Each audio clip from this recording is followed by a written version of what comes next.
Dnes si ukážeme, ako vyplniť formulár elektronický návrhu na zápis zahraničnej fyzickej osoby do obchodného registra. Formulár nájdeme na stránke Ministerstva spravodlivosti a v našom prípade je to formulár číslo 15.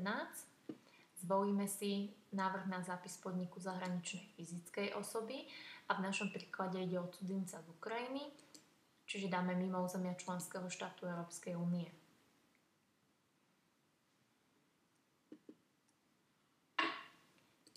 V prvom rade je potrebné vypísať príslušný obchodný register, registrový súd. Keďže náš cudzinec má podnik zahraničnej osoby umiestnený v Bratislave, vyplňame Bratislavu. Navrhovateľ.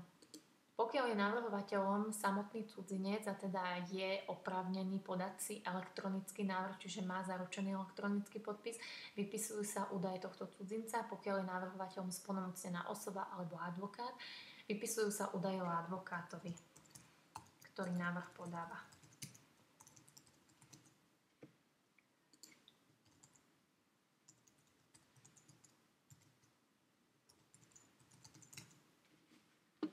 Dáme vyhľadať, zvolíme Bratislavu a dopíšeme poštové smerovacie číslo. Navrhovateľa a právnickú osobu v tomto prípade nevyplňame.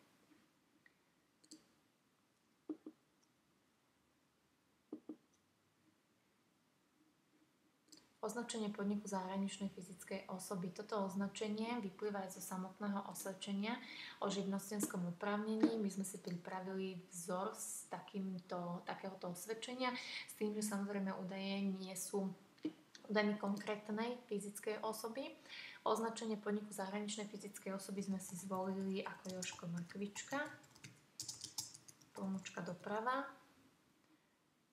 Adresa miesta činnosti podniku zahraničnej fyzickej osoby je adresa na území Slovenskej republiky.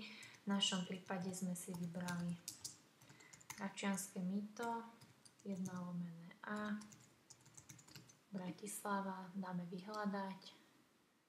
Zvolíme Bratislavu a dopíšeme poštové smerovacie číslo. Čo nám opäť vyplýva z osvedčenia. A zvolíme aj predmety podnikania. V našom prípade ich máme 7.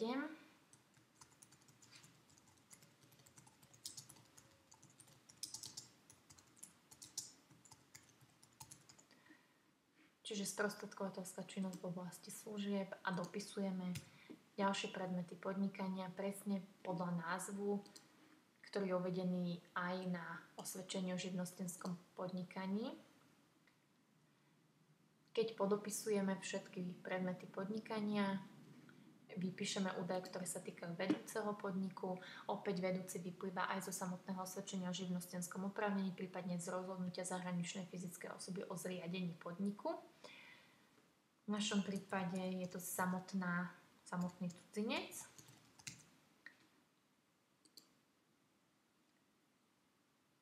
Bydlisko je bydlisko trvalé, čiže v tomto prípade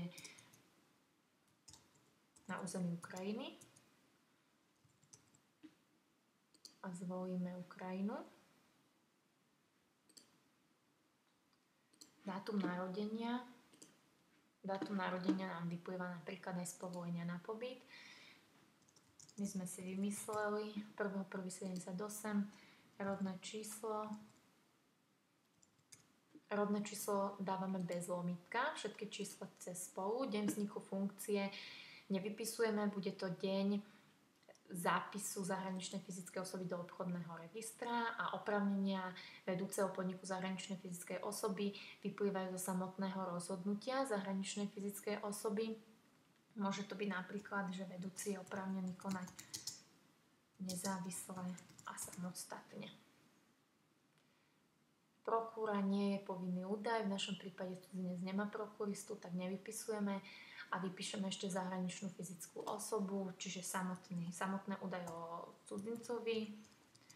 Jožko Mrkvička, opätovne obchodné meno.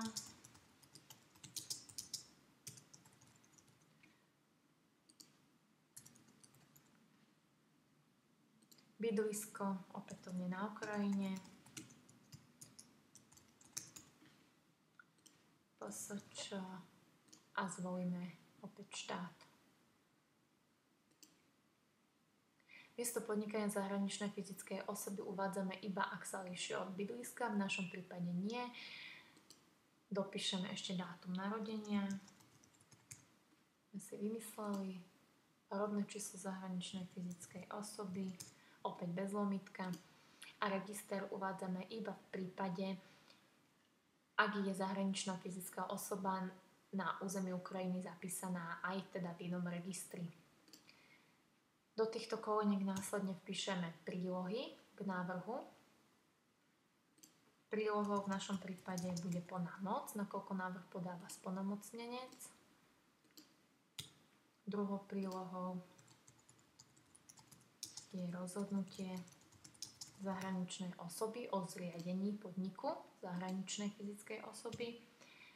Taktiež prílohou môže byť aj súhlas s umiestnením sídla.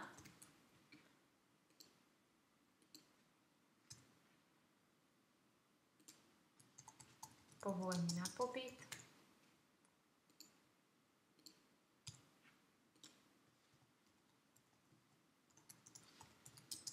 Či rôzne čestné vyhlásenia. Najčastejším je čestné vyhlásenie, že právo štátu, ktorým sa zahraničná fyzická osoba spravuje, nevyžaduje zápis do registra na jej území. A následne dopíšeme už len osobu, ktorá návrh podáva, ktorú sme uvádzali aj v úvode. Dopíšeme, kde bol návrh spísaný a či chceme, aby bolo potvrdenie o zápise doručené poštou, alebo teda si ho prídeme vyzdvihnúť na súd. Dáme kontrolu vyplnenia, tu však upozorňujem, že táto hláška nám tu nabehne, nakoľko niektoré údaje sme nevypisovali. A následne si dáme vygenerovať súbor, uložíme si ho, kde chceme, podpíšeme zaručeným elektronickým podpisom a podáme do obchodného registra.